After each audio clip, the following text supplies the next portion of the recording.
Welcome to OPHERcoming the Odds podcast. Whether you're watching or listening, thanks for tuning in. My name is Bobby Hawk, and in a couple of moments, you'll be able to watch Opher Rom and myself talk about the history of Israel or some of the things about Israel that we find interesting. Now, all of our podcasts, the entire first season, 12 episodes, were recorded in June of 2023. The goal was to release one each month, July of 2023 through June of 2024, with the possibility of a season 2. We've released 4 episodes so far, and as I record this, it is now October of 2023. Israel is unfortunately in war, and there's unprecedented conflict in the region. So we're going to release episodes 5 through 12 over an 8-day period here in October. Again, as you listen to these, you'll probably notice a couple of things. They were meant to be released monthly, so you may hear us refer to that. We also refer to trips to the Holy Lands and the safety that we've experienced in the past. However, that's changed. I personally have had to cancel 3 trips over the next several months because of the conflict that's taking place in Israel. So I'm going to ask you to consider that as you listen or watch the podcast. Know that those were pre-recorded in June and understand that we're releasing all 8 episodes that are remaining now.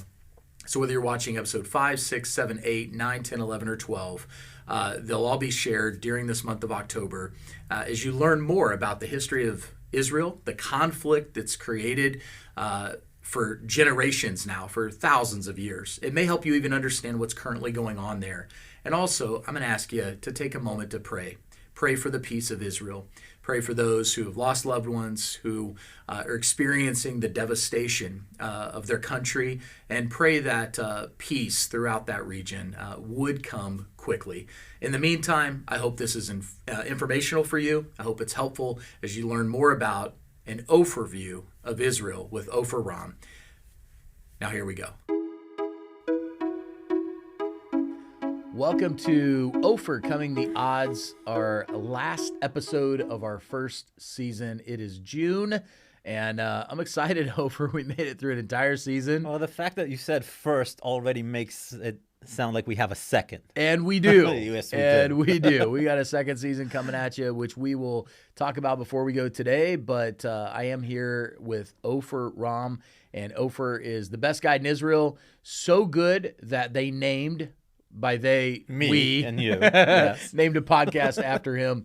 I'm Bobby Hawk. I'm a pastor here in the U.S., and we had the idea on one of our trips to Israel to take some of what we call Opher's bus talks, where between sites he talks about, well, there's an overview or an overview of Israel to even just this last episode, if you caught it, was kind of an overview of the political system in Israel to today. We're actually going to talk about kind of an overview of Jewish communities. And all that's been made possible by the Center for Holy Land Studies.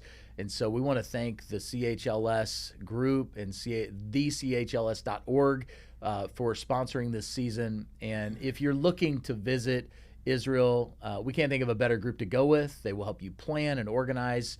If you want to go and join a group that's already going, contact them. If you want to take a group, contact them. Opher works with them a lot, and they are an incredible group. So again, we say thank you, but we're excited. We're finishing out season 1, and we're going to end up back kind of in first century Judaism. We'll kind of get there at the end, and we'll set up season 2. But Opher right now, one of the talks that I love is when we talk about kind of this Opher view of Jewish communities. So where do you want to begin? We're going to start at the beginning in terms of receiving the messages from God, receiving the 10 Commandments from God.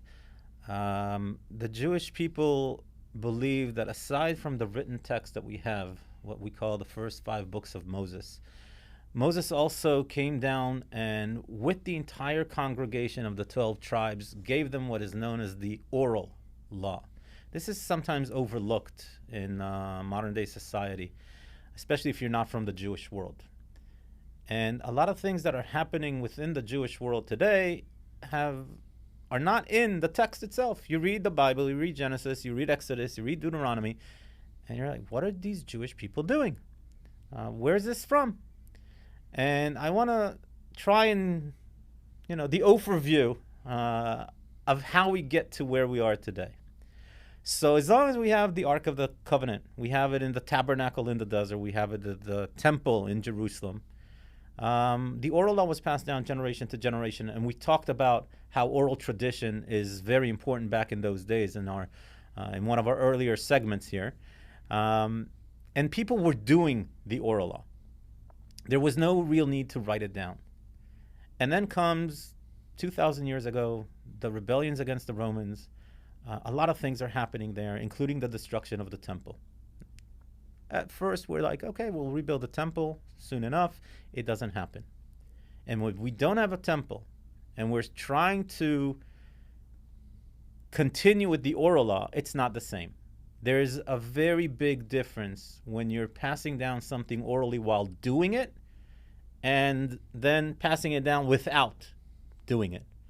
You're starting to forget. So the Jewish rabbis started writing the oral law down. And around the 3rd century, one of the great rabbis, Rashbi, Rabbi Shimon Bar Yochai, decided to compile the written text that the rabbis in different areas wrote down, and he brought it into one book, pretty big book, and it's called the Mishnah. It wasn't everything. And 200 years later, they came out with another book, a bigger book, that compiles the rest of the oral law that was written down that wasn't in the first batch, with commentary on the first batch of codes. So this is a much bigger book, and it's called the Talmud. So in reality, if you want to understand life as it was during the time of the temple, not only do you need to read the text in terms of the Testament, you also need to read the Mishnah and the Talmud. And that gives us a window of opportunity to really understand more clearly what life was like during the time of the temple. And of course, the biggest hope for the Jewish people since the destruction of the temple is that the temple will be rebuilt. How do we know what we're supposed to do during the temple? We have the written law. Nowadays, the oral law has been written down, we have it, and pretty much it tells us what needs to be done. The other thing that happened when the Jewish temple was destroyed by the Romans was that sacrificing stopped. And like I said before, we really thought that anytime soon we're going to rebuild the temple and resume our sacrifices. But when we came to that realization that there's not going to be a temple soon, the rabbis sat down and an incredible miracle took place. I think it's downplayed a little bit. This is really one of the great miracles in the Jewish world. All the rabbis agreed. 2 Jews, 3 opinions, and yet somehow, suddenly, all the rabbis are going to agree on something. And they agreed that we're going to create a temporary replacement system for what used to be done in the temple. We can't give sacrifices anymore. And one of the things that was happening at the temple was we gave an offering, a public offering, every single morning and every single evening for the benefit of those who cannot make it to the temple in the morning or in the evening. You, for example, live in Missouri. You're not going to be in the temple on a day-to-day basis. So there was an offering for you and all the rest of the Jewish community and all the other parts of the Jewish world that was given once in the afternoon. Once in the morning and once in the afternoon. Can't give an offering. What are we going to do? We're going to pray. And this is when prayer becomes a temporary, legitimate replacement system for temple worshiping. So instead of doing this at the temple, we're going to do something else. And instead of doing that, we're going to do this. And we've created this alternative plan of ours. And if you accept the rabbinical understanding, the rabbinical interpretation of what needs to be done when we don't have a temple, you are what we would call today a religious or an observant Jew. But that doesn't make you Jewish, necessarily. You are Jewish today because your mother is Jewish. The greatest rabbi in the ultra-Orthodox world, like the most strict and the most observant Jews that we can find, he will see me. I'm completely not dressed the way he is. I have a completely different life. I do not keep Shabbat. I eat bacon. I don't eat bacon cheeseburger, but not because it's not kosher in terms of the Jewish rules. I just don't like cheese on my burgers. But I choose what I want to do, and I choose what I do. I did have a circumcision when I was 8 days old. I did have a bar mitzvah, which is a part of the Jewish traditions. But everything else, I don't go to synagogue. From his point of view, that doesn't make me less Jewish. He will ask me only one question when he sees me to determine whether I'm Jewish or not. Is your mother Jewish? That's it. He might not like the way I live my life, but as far as he's concerned, if I answered yes, my mother is Jewish, then I'm Jewish. Which is also something that changes over the years, because biblical Judaism doesn't go by the mother. Biblical Judaism goes by the father. Okay, Ahab marries Jezebel. Talk about bad apples. Mm-hmm. She's definitely not a part of the 12 tribes of Israel. And when Ahab and Jezebel will have a son, he will rule the Israelite kingdom, the northern tribes, because his father was a part of the 12 tribes of Israel. Who is the grandmother of David? Ruth. She's a Moabite. Definitely not a part of the 12 tribes of Israel. And yet, when she marries Boaz, she becomes a part of the 12 tribes of Israel. And his son, Ishai, is going to have David later on. And David, therefore, is a part of the Jewish tribe as well, because Boaz is from the tribe of Judah. And therefore, he is a part of the 12 tribes of Israel. The binding of, the covenant between Abraham and God, it was circumcision. And during that event, God says, this is a covenant for you and your seed. Seed meaning male order. Yep. And let me dive in here, because I think this is fantastic to understand, because it's interesting how it does change to the mother, because what we see is genealogy in both Matthew and Luke of Jesus. And Luke is going to go back to Adam and go through Mary's line from kind of, I guess, that doctor perspective, I guess, if you will. But Matthew, written to a primarily Jewish audience, goes from Abraham, and it goes through the father, the male line. And now you put them both together, and you see how Jesus really is, I guess you could say, the rightful Messiah from both sides. But you bring an interesting perspective, because it shifts from male to woman. And when does it shift towards that? Slowly. It's not gradual, right? It's not from father to mother immediately. First, we have only the father. Then it's either the father or the mother. And that was at a point in time where Judaism faced extinction. So many rebellions against the Romans, for example. Most people who die in a rebellion are men. And there was really a threat to the Jewish world. So the rabbis sat and they decided that even if a Roman soldier takes a woman who was betrothed to a Jewish man, and as a result of that pairing, we'll be nice about it, the woman becomes pregnant and gives a child, that child will still be considered Jewish. And for the next 1,000 years, either the father or the mother, that was enough to make you Jewish. And then about 1,000 years ago, we came to the decision, well, we know who the mother is for sure. That'll be enough. And for about 1,000 years, give or take, if your mother is Jewish, then you're Jewish. You're Jewish. Yeah. Judaism actually has the ability to change. Gradual change. It's over thousands of years, but we have that ability to change things around. Now, as I said, that ultra-Orthodox rabbi, he will look at me today and ask me, is your mother Jewish? I say, yes, as far as he's concerned, I'm Jewish. There's no such thing as ultra-Orthodoxy 2,000 years ago, not even 1,000 years ago. This is a movement that sprang up, I would say 200-300 years ago. And it is a reaction.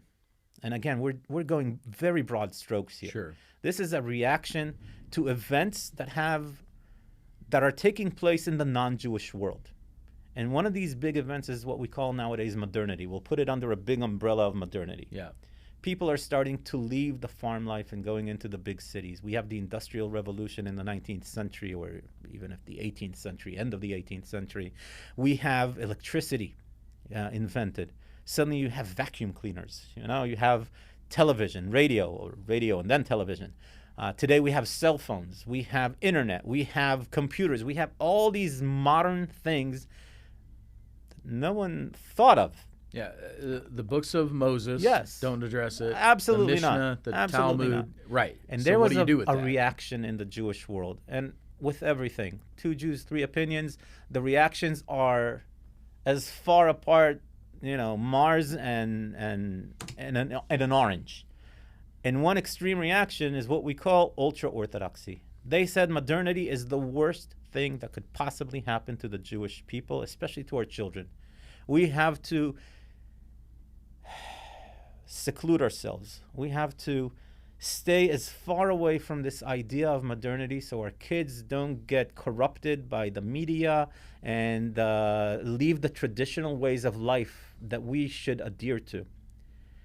And so we're going to say that's far over here. That's the far extreme over there, on one side. completely. Okay. The other extreme are the people like me. We call us the secular Jews. Okay. We said the hell with traditional life. Pardon my French. This is our ticket in. I don't need to wear anything. I can wear a baseball cap and nobody would know the difference. I can wear jeans as a t-shirt.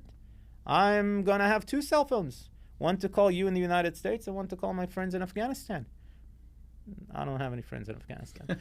But if you did. If I did, I would have another cell phone just for that. This is the best thing that could have happened to the Jewish world. It's our ticket in. Mm-hmm. And we basically abandoned all of the observant traditional ways of life that had been set forth after the destruction of the Jewish temple. And then there were those who said, you know what, modernity is not a bad thing. Traditional life is wonderful. We love our ways of worshiping God. We don't want to stop that. We'll blend it in. They're somewhere in between extremist number 1 and extremist number 2, somewhere in the middle. We call them the Orthodox Jews. Usually they'll have a little yarmulke on their head as a part of the traditions that the Jewish people have today. They sometimes have the tassels sticking out. We'll talk about that when we talk about the dress code of Jewish people back then and today. But they will have a cell phone on them. And come Shabbat, Friday evening, 25 hours, they will shut down all the electrical devices in their home.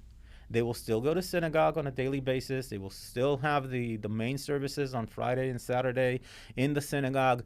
They will continue eating kosher food, hamburgers on one day and cheesecake in the next meal. We're not going to combine those two together because that's not kosher. And they're saying, best of both worlds. We are strong enough in our understanding of traditional Jewish life to keep that tradition with our children and raise them in a way that they'll understand and appreciate these traditions, but we're not going to separate ourselves from the rest of the world. We want that a part of our world. And then over the years, especially in the United States, I would say in the 20th century, there's a new movement that comes into the Jewish world, a new community. We call them the conservatives and the reform. And on one spectrum, let's call it the conservatives, said that the Orthodox are not strict enough, not observant enough. The ultra-Orthodox are too strict and too observant. We'll be somewhere in between them. Okay, so we're kind of in between this group now, right? And then the Reform people said, listen, I love Judaism. I think it has a lot to offer to our children as well. But if you want me to be a part of this traditional life, I have to drive to synagogue on Shabbat. I don't have one walking distance. I want my kids to understand what Hanukkah is all about, the Festival of Lights. I want them to be able to see that other Jews in the region are lighting just like we are, that they're not, strangers, that it's okay to light a Chanukiah, the 9 candlelight lamp that we talked about. And if we don't have that sense of community that we have when we go to a synagogue, the next generation will be lost.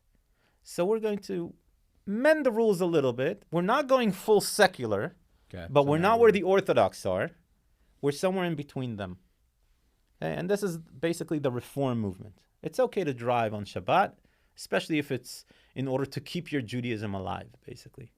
And you can basically put any other Jewish community on that spectrum between one extreme, the seculars, and the other extreme, the ultra-Orthodox. Reform, Orthodox, conservative, ultra-Orthodox. Something like that, yes. And somewhere there's going to be variations, but they're and pretty people much will argue with me them. that the Orthodox are more strict than the conservatives, but that's, the idea is the same. Yeah, that's the basic idea. Now, of course, just like every religion, let's take the Protestant movement. You have the Seventh-day Evangelists, you have the Amish, you have the Quakers.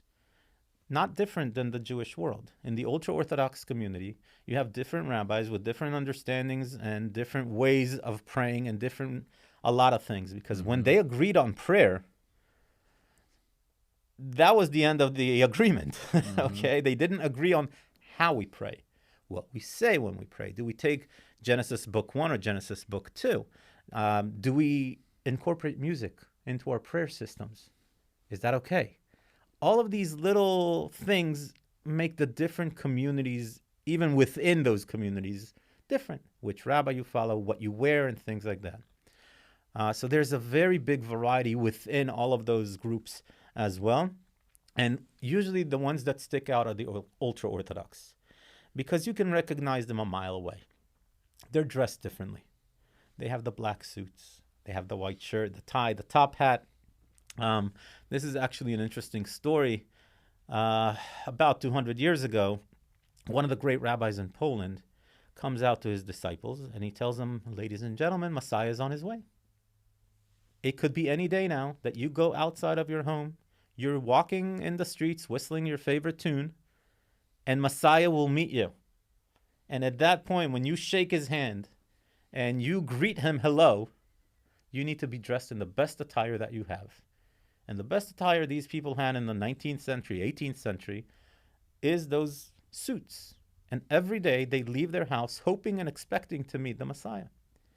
Again, the suits have variations depending on where you come from. The top hats have variations. If you came from a cold climate area, you might want to have a fur hat. Nowadays, especially in Israel, where it's 300 days of sun, you don't need a fur hat to keep yourself warm, but it's a status symbol. Some of these hats can go to $5,000 up to $10,000 US.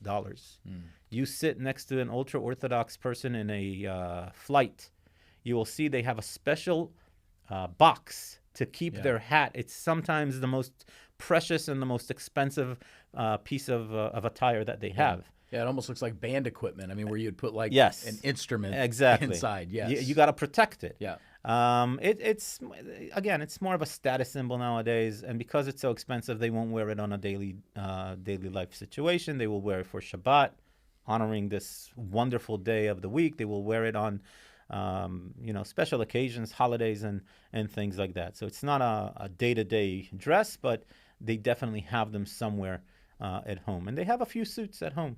It all looks the same, but the idea is the same. You go out dressed in the best attire. It's like a moment frozen in time, that wherever they came from to wherever they are right now, they're bringing that attire with them, hoping and expecting to meet Messiah, shake his hand and say hello. Yeah, and this is a great spot, I think, Opher, to maybe hit a quick pause button, because oftentimes when people travel to Israel, first of all, they start to see some of this on the plane, depending on where you fly from, but people are flying to Israel. Especially if you're flying El Al. Yes, so there's that. But if you don't see it much there, you're going to see it when you get to Israel. It's a matter of time. So I think people start to say, well, where do some of these things come from? And it's interesting because there's this mixture. You're going to find certain things that you can find in the Torah, the first 5 books of the Bible. You're going to find certain things that have developed over time, maybe as a result of oral law. But then you're going to find things like what you just described that's almost frozen in time based off of a rabbi or somebody that said something. And so not all of these things clearly come from the first 5 books of the Bible, but not all of these things even come from oral law. Sometimes it's just tradition that happens. People embrace it, and it's no different, though, than some of the things that we do. So when you gave the example of the different groups, you take Protestant groups, the Amish, for example, would be very noticeable typically. You'll probably see, if you drive from Kansas City to Springfield, there you pass an Amish community. It's not uncommon to see a horse and buggy on the side of the road while you're driving your modern car. Very noticeable. But if you were to drive past me, you don't know if I'm Assemblies of God or Baptist or Lutheran or Methodist just by seeing the way I dress. Right. But the differences could be vast. And that's kind of what we're explaining. It's a cosmopolitan group that can look from secular to ultra-Orthodox, and there can be traditions mixed in, why they do things a certain way, why they pray a certain way, that have nothing to do with what you would say this is what Judaism is. It's a microcosm of a society that has been around for a very, very, very long time. Very long time. So I think that's very helpful for people to understand, oh, that's why they dress like that for that group of people. Or In your case, this is why I don't. Yes, exactly. So Now, when we're talking about the ultra Orthodox, again, because they're so noticeable, from outside, they basically look the same. But when you get closer and you see the details, the top hats are always different. And every difference in a top hat points to a specific community, a specific rabbi that this one follows. This one comes from that city in Poland, that one comes from that city in Romania, this one comes from Germany or Russia or wherever it is. There's an entire book that you can actually purchase about the clothing of the ultra-Orthodox, modern day, or in modern day understandings of ultra-Orthodox, which tells you the differences in that very, very, very vibrant world. And then there are also the aspects that have been around all the time. So if we're looking at modern day Jews, and at least the observant ones, there are a few features about them that we can connect with 2,000-year-old first century Jesus' time Judaism as well. For example, facial features.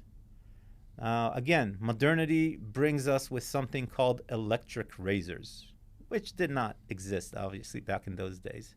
So some rabbis say electric razor is fine, some say it's not okay. And that's why you'll see that some of the ultra-Orthodox and the religious people are shaved and others are not.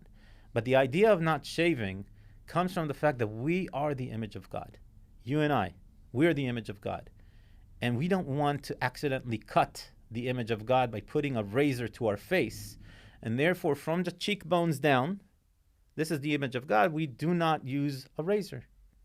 So if we're looking first century Judaism, the older Jews, above a certain age when you start having facial hair, they're not going to shave. They will maybe trim. Once the beard grows long enough, you can take scissors, you can trim them. That's one thing. Today, all the Jews in the world, as they did back then, the observant ones, will have something called a talit. This is a traditional dress from the text itself, not the oral law, it's in the text. And every dress that has four corners must have these tassels. And this is incredibly wonderful to talk about because this will explain the woman that was hemorrhaging. And she comes through the crowd and she touches the hem or the fringes of the clothing of Jesus.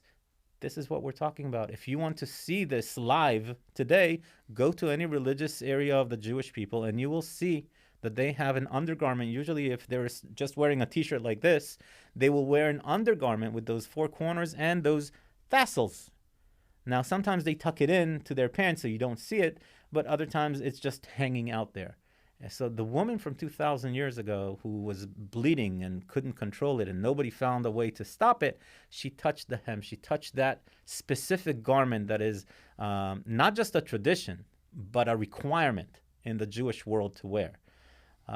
So just like nowadays you can pick out a Jew, an ultra-Orthodox Jew, in a lineup, because if he's next to you and me, you'll know this guy's Jewish. You might not know that I am. 2,000 years ago, there were specific issues or specific dress codes or specific facial features that would allow you to pick Jesus out of the crowd. If Jesus was a lone Jew next to 100 or 1,000 Greeks and Romans, you would be able to pick him up out in the crowd because of the way that he looks, because of the way that he's dressed. Now, I'm not even talking about the fact that if he's naked, there's definitely a way to know if a Jewish man is Jewish or not. Yes. Which, by the way, is one of the reasons why the Romans saw Judaism as a barbaric, not religion, but as barbarians. Because in the Roman world, we were created perfect by the gods, plural, gods with an S. And to think that on the 8th day you will cut off a piece of that perfection, and not just any piece, by the way, that is seen as a barbaric act. And even if the Romans would appreciate the idea of a one God theory, there's absolutely no way that they would cut or, undergo circumcision.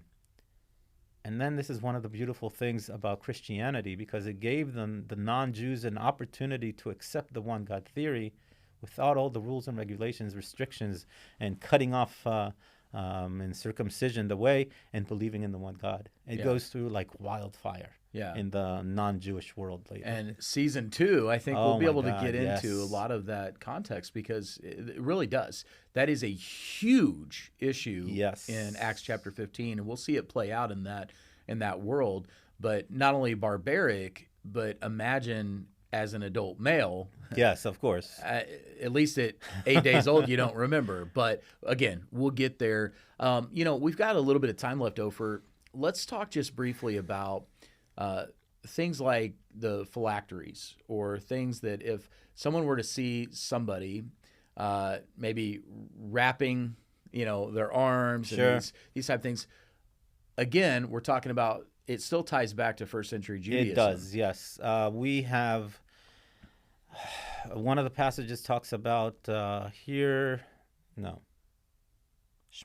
Adonai Eloheinu Adonai Echad. Hear, O Israel, the Lord our God, the Lord is one. And this passage continues, and it says, and you shall keep these words close to your heart, close to your mind. The phylacteries, in Hebrew it's called tefillin. These are the boxes. Now, the boxes themselves are less important than what's inside of them. And those are the words. We have scrolls inside these little boxes, and we keep them usually on the left arm, but you can do it on the right arm if you're a lefty. It doesn't really matter. On the left forearm, and then you put another box on your head, and while you're reciting those verses, you're keeping them just like it says. You're keeping the words close to your mind and close to your heart as you're saying it. And then the way that they tie it, this is symbolism and tradition. It's not something that I can show you from the text itself that we need to wrap around and so on and so forth. But the idea is, again, to keep them close to the heart and close to the mind, and that's why we have them. And you might see, as someone's praying, you might see them swaying. And right. Again, this is from, I can't remember the book, but Jeremiah? I don't. When it talks about the it says the candle, kind of the candle of God, the soul of man. Yeah. It's a wonderful verse, by the way. Yeah, and we equate the soul of the man like a candle blowing in the wind. Yeah. Now, when you're praying and you're standing there for an hour, it's very difficult to just stand still. Stand still anyway, right. Right. So when you're swaying, not only is it like a candle blowing in the wind, but it's also giving you a rhythm, a natural to the cadence. prayer. Yeah. And that's why they're kind of making their way back and forth, back and forth. Yeah. So again, it's fascinating to me. Things that you see, sometimes there's a direct link back to the Hebrew Bible or the Old Testament, as we would call it. Sometimes it's an indirect link. Maybe that's one that we would call indirect. I don't know. And but sometimes it's a tradition that was picked along the way. And so it's fascinating. I know there's a lot more that we could talk about and will talk about when it comes to the Jewish communities. Is there anything more right now before we end season 1 that you feel like we need to hit on? And if not, we're going to kind of tease out season 2 and we'll I did get enough of a chance to say this. I want to thank you. That's the most important thing for me before we finish the season. Yes, I want to thank you, Bobby, for hosting me here and taking me to Chick-fil-A. I know this is probably not. This is like a forbidden commercial for Chick-fil-A, but whatever. Maybe they'll pick us up as a sponsor. God's chicken. That's a good idea. There we go. And for CHLS, of course, you guys are incredible for everything that you do and all the groups that you're bringing. And I love you all at the office, and keep up the good work. And I just want to do next season and keep it interesting. That's exciting. So those of you that are watching or have watched, I want to say thank you. And really, we would love for you to share this with others, because our desire is for people to go and experience the land of the Bible. And that's the same thing that CHLS, our sponsor, desires. We just want people to see it, to experience the culture, the land, the history, the spirit, how it all connects. And so if this is encouraging, if this is a way to just kind of plant the seed for somebody to go, but we also wanted to be, when you come back, especially if you've done a tour with Opher, there's so much that you're not going to remember, and that's okay. That this can be a reference back to some of the things that you might have heard there, and maybe even expound on some of the things that were discussed there. So our desire in season 2, as we wrap up this first season, is next month in July, we will kick that off. And season 2, we're going back to first century Judaism. We're going to go to the New Testament, and we're going to show you how the two connect, because as simple as Jesus is going to mention things like the phylactery boxes. I mean, that's not going to be lost on him. And he's going to have the tassels, and you're going to read that in the story. But also the way he interacts with the groups that are mentioned in the Bible. We're going to explain who the Pharisees really were, who the Sadducees really were, and the tie-in and the connection, because it's really important not to read the Bible from simply a Western, that's what we would call that here in the United States, mindset. There's so much you'll miss, and not only things that you'll miss, Opher, there's some stuff you're going to get wrong. And that's because we have to remember, well, the Bible was written for you. It wasn't written to you. Yes. And I'm quoting here one of the CHLS teachers. I'll give them credit here. Yes. We have to always understand that our perspective of life, our culture, our way of life is so completely different than what was going on 2,000 years ago, that we need to try at least to look at it from a different perspective, from their perspective. Yes. And that's the beauty of what we're trying to do here. Yeah, so it's going to be a lot of fun. Season 2 coming at you starting next month. But again, thank you that are listening or watching for joining us. Thank you for sharing this with others. Thank you again, CHLS, for sponsoring. And thank you, Opher, our benevolent dictator, for thank you, Bobby. All of your wisdom and knowledge. It was a pleasure. It's been great. So that wraps up Season 1 of OPHERcoming the Odds. We'll catch you next season, Season 2, in July. See you then.